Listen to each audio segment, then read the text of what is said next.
Hi everyone, this is Jim Egan, head of school, Synapse School, with a Friday update. It's a beautiful day. We are getting ready to launch into full summer.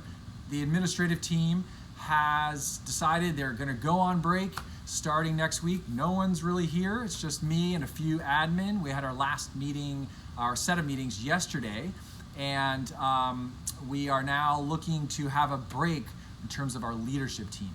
On campus, starting on Monday, Aim High comes in to hold a summer program. Project Ember continues with their summer camp in Building 1, our warehouse, and our Synapse Intercession will have Monday through Thursday its final week on campus too. Of course, construction is happening throughout the summer. There's a lot going on. This will be the last video that will come through a newsletter. Newsletters will stop today, and they will begin again in August, getting ready for the fall of trimester 1. What will also start in August are our town halls. They will start in August as well. So if you want to receive these video updates throughout the summer, please be sure to subscribe to my YouTube channel. I've been told you can also rate and review as well as subscribe, but that's how you'll stay informed on timely matters coming from the head of school's office. I can also tell you these videos this summer will be used to highlight some things that are important to us at Synapse that may have gotten minimized during the pandemic because of their urgency of COVID and the protocols and that time and place. So we're moving out of that, thankfully, and I want to bring to the forefront some of those design elements of our school on those key principles that make Synapse quite unique and really on the cutting edge or the leading edge or the pioneer in education that we aim and inspire to be. We're not just pioneers in SEL, we are also pioneers in all kinds of educational innovations and advancements. So with that in mind, I wanted to mention the Brainwave Learning Center. I know we have some new parents watching, or parents that'll be coming in with their kids in a few short weeks. The Brainwave Learning Center is a partnership with Stanford that we are not only proud of, but we are really using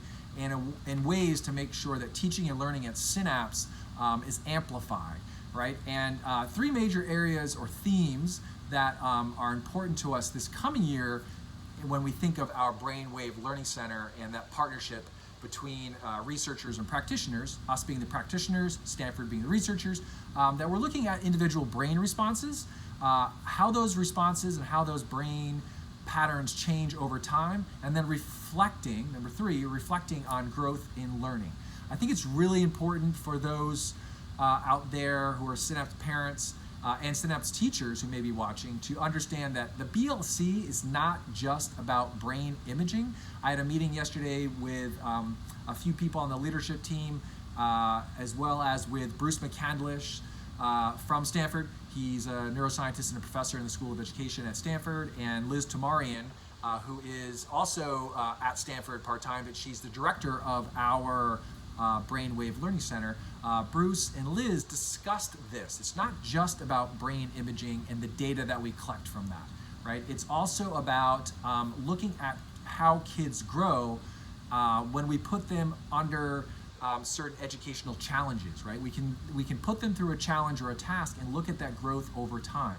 This really gives us an opportunity to then graph the kids' fluency grade by grade over a select period of time, and to analyze that growth and ask questions, right? What does this mean?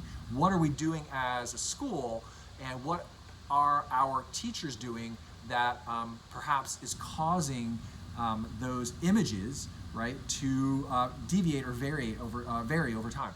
And so we think we can measure growth in a school year through basic conceptions around math and literacy, and this can really inform our teaching practice and really enhance what we do as educators, and then we can share those practices even more broadly.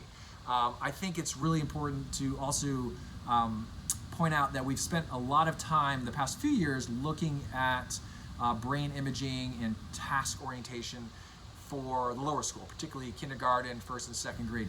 This year, we are looking to expand our tools, I guess you would say, Liz would say, towards math and number fluency into the middle school.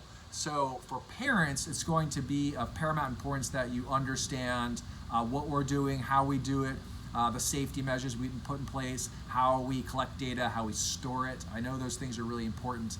Certainly Liz and Bruce at Stanford understand the importance of this as well. And for our teachers, it's going to be important for them to understand now that we're back on campus and full time, and we're going to be really looking to push the BLC even further into our approach to teaching and learning, for teachers to understand what an incredible tool this is for them to utilize, and how lucky they are to have this here to enhance their practice and their craft as teachers, right, as professionals as well. So the Brainwave Learning Center is something I really wanted to focus on in this first video. Certainly it is a unique and novel tool for our school.